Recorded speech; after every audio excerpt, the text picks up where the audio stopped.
boat up ahead. For a while there, I thought I had the entire sailor sea to myself.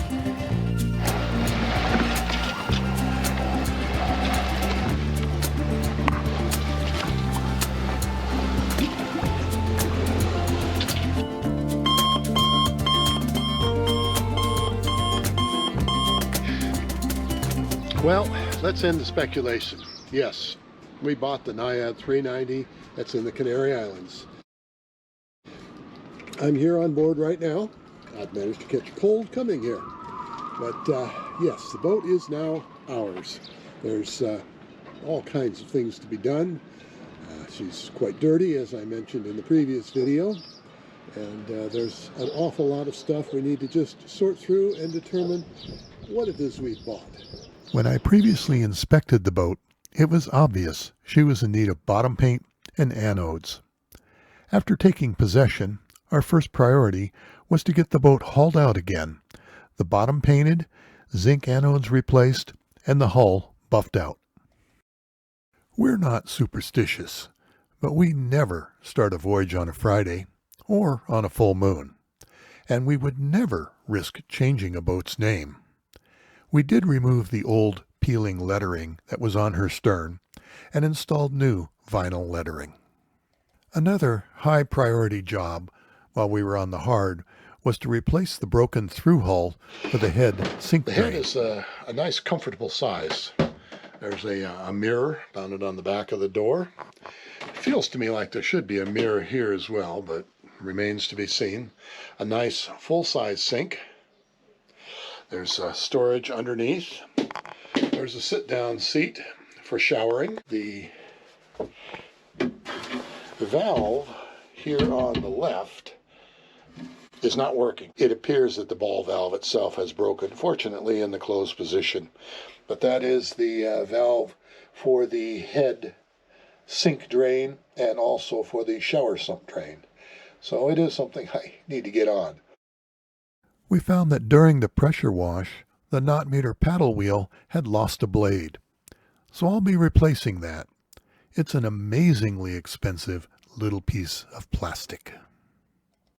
After 5 days in the yard, having completed all the below waterline repairs, we splashed Albatross and took her back to the slip to address some other minor issues.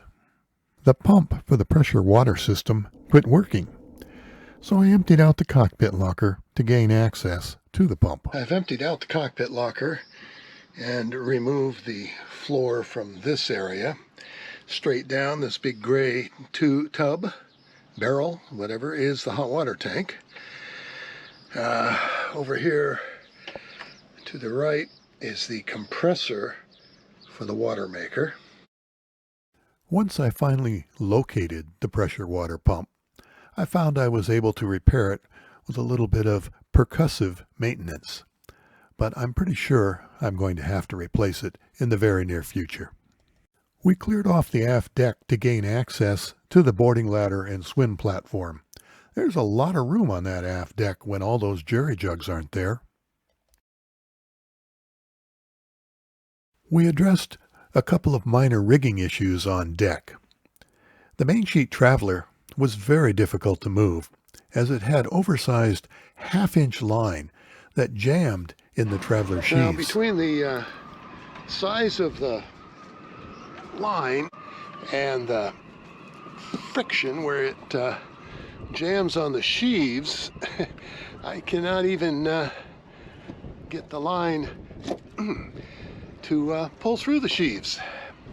So last night I sat down in the main salon and I spliced together a new piece of properly sized 5/16 with a shackle on the end, since these have been tied on with a bowline. I ideally would have liked to remove this sheave and spliced right onto here, but this bolt is pretty well seized in, so we're going to have to insert a shackle. But that'll still be a big improvement over this huge knot and all this large line. So the trick now is going to be getting this line out of here. Here you can see the binding that takes place already, just trying to get it through the sheave.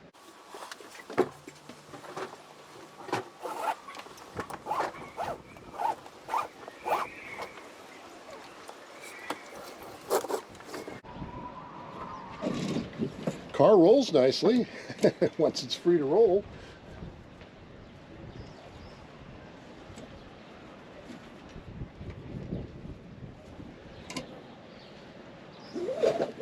Okay, now out with the very colorful old, and in, or on, I guess, with the plain Jane white in the proper size.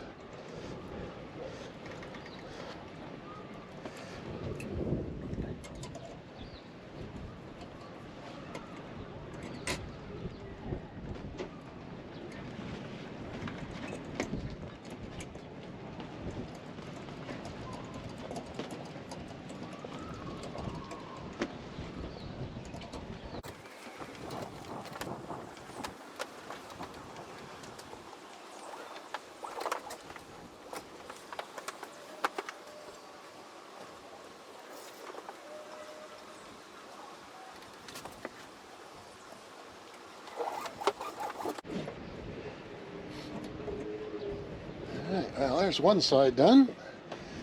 Slip over here and get the other.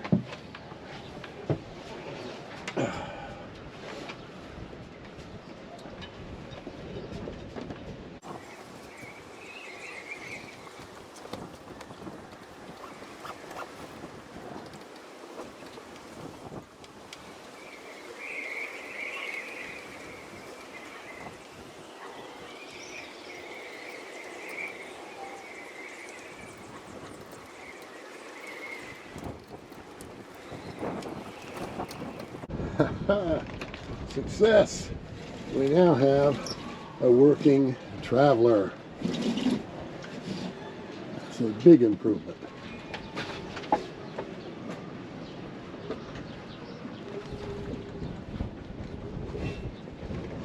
I could have put these in as separate lines, but having a single long control line just makes it a little easier to grab from one end or the other, and you can pull it out while you're sitting across the cockpit.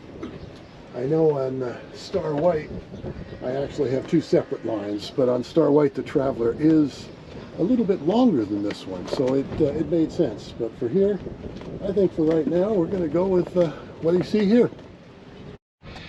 On the aft quarters, there are a pair of single blocks that are affixed to a pad eye down on deck. One is for the sheet.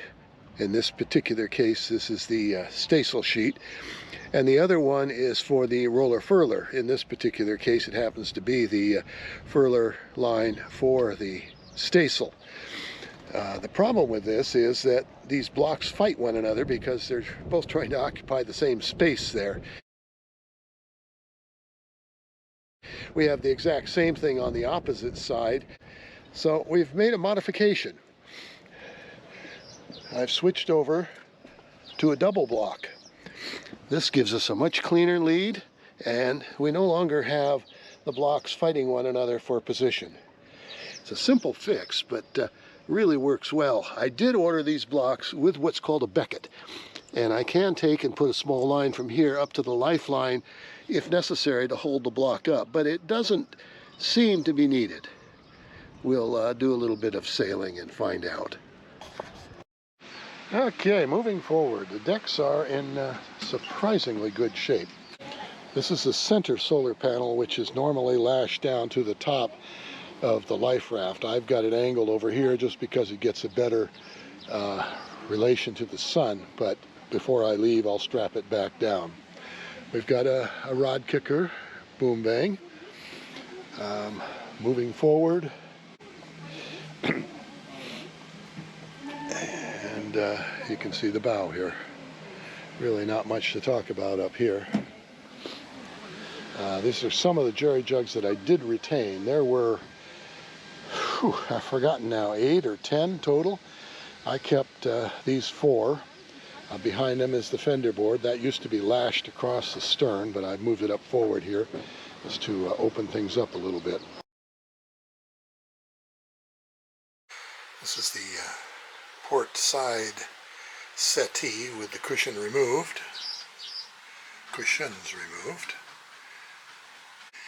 I've now removed the boards from under the settee just to expose the storage area. This is the battery charger. There was something at some point in the boat's history mounted on this shelf that's been glassed in.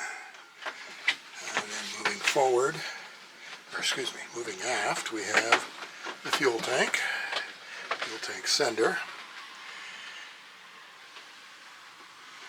Okay, I've lifted the doors up out of the way. This is the area underneath the settee, which is all empty other than ducting for the forced air heating and the engine start battery. Well, today I'm progressing on cleaning out the area under the berth in the aft stateroom. Whew. And it's been a lot of work, but made pretty good progress. Things mucked out back here now, and taken an inventory of all of the spare parts that have been buried, literally buried back here. So, feeling good about that. What you see here is much, but not all, but much of the spare parts that I've come across back under that berth.